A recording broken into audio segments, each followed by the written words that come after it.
the Soviet Union became the main supplier of resources for the Nazi war machine. Thousands of tons of oil, iron ore, construction materials. Even trainloads of Soviet grain were sent to the German army.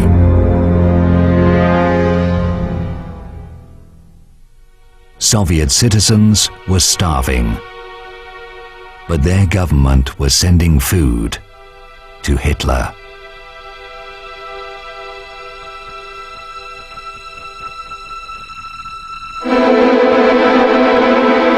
The Soviet Union went even further.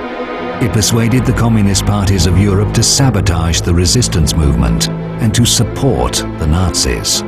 Comforting to see Parisian workers talking to German soldiers as friends in the street or at the corner cafe. Well done, comrades, and keep it up, even if it displeases the middle classes. The brotherhood of man will not remain forever a hope. It will become a living reality. That is the French Communist Party in July 1940.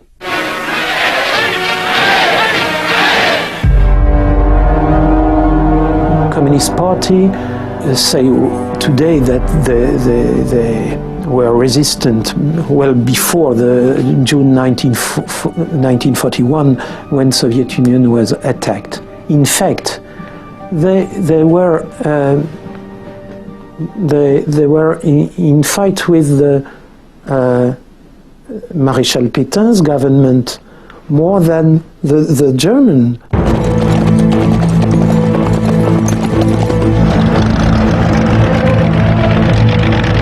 In June 1940, Hitler crushed France. Stalin, meanwhile, occupied Lithuania, Latvia, and Estonia. The only country in Europe still resisting Hitler was Great Britain. If Great Britain goes down, the Axis powers will control the continents of Europe and Asia and Africa and Australasia and the high seas. And they will be in a position to bring enormous military and naval resources against this hemisphere. The US President Roosevelt regarded the Soviet Union as an Axis power. It was evident to everyone Stalin was in the fascist camp.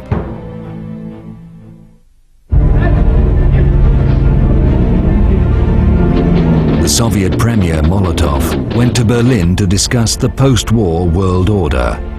In der neuen Reichskanzlei wurde Molotow vom Führer zu einer längeren Aussprache. He arrived with a list of territories the USSR was interested in.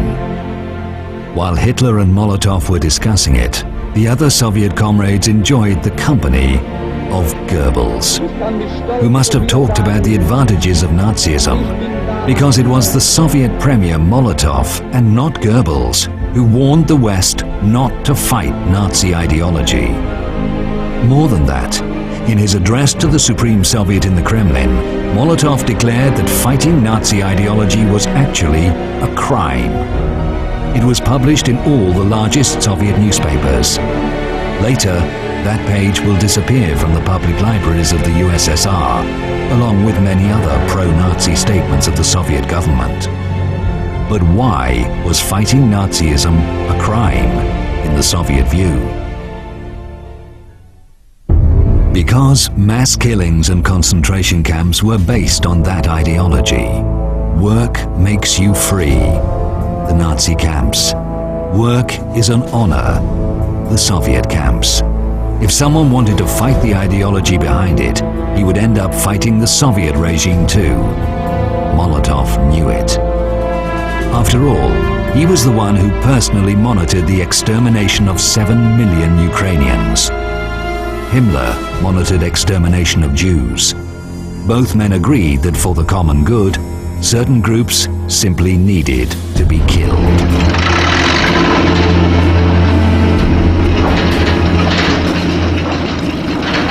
Winston Churchill made no secret that to him, Nazi and communist ideologies were pretty similar. In his view, Nazism was a form of communist despotism. The hateful communist despotism, as Churchill called it in 1940, eventually won, with the help of the Allies. Here it is celebrated, the 60th anniversary of the Great Victory, an historical parade, no less historical than the first Soviet victory parade in World War II, together with the Nazis. Die kommandierenden Generale der deutschen und sowjetrussischen Truppen nahmen gemeinsam den Vorbeimarsch ihrer Formationen ab.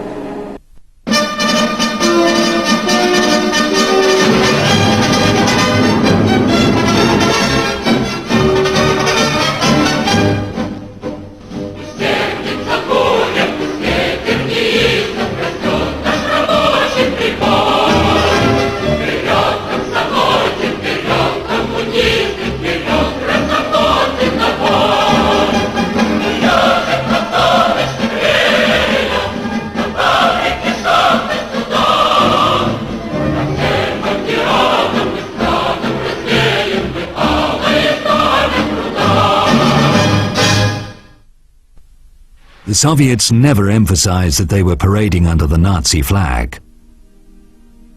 Officially, Moscow portrayed itself as an epic anti-fascist fighter. Many people believed it. Many Jews fled to the USSR to be protected from Hitler. And then Stalin did something unimaginable. He rounded them up and delivered them back to the Gestapo as a gesture of friendship.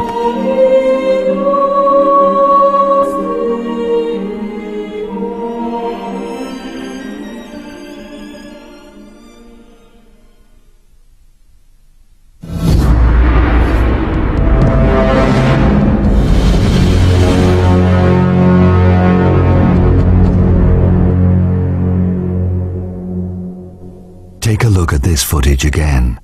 The Soviet officer greeting his SS colleagues with a Nazi salute.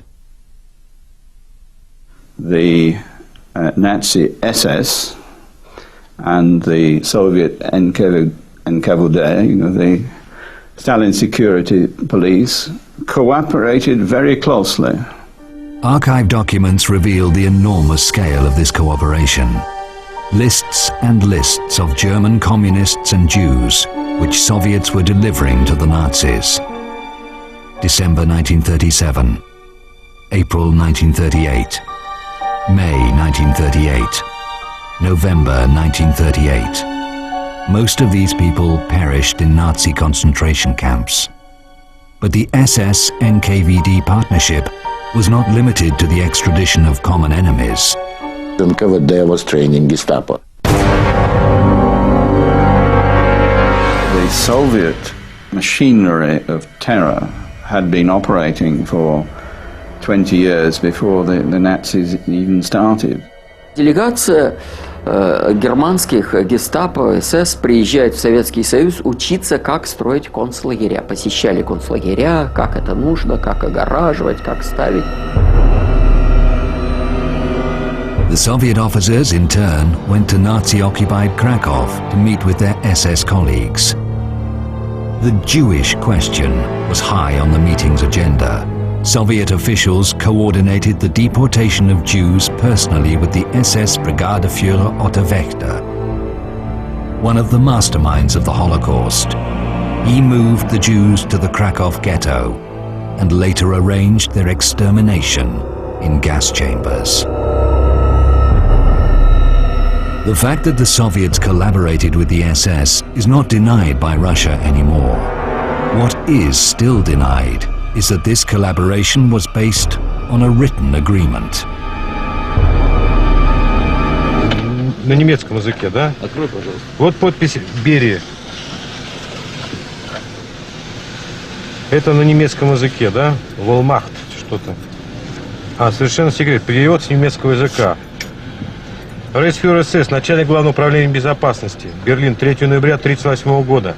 На основании этой доверенности мой представитель штандартенфюрер СС Генрих Мюллер имеет поручение подписать в Москве с руководством органов безопасности Советского Союза соглашение о совместной деятельности между НКВД и Генеральным управлением безопасности Германии, на которое мы возлагаем большие надежды, подчеркнуто 2 раза рукой Берии, связанные с укреплением мира и безопасности между нашими странами. Группенфюрер СС Гейдрих, подпись. Мамулов Мамулов.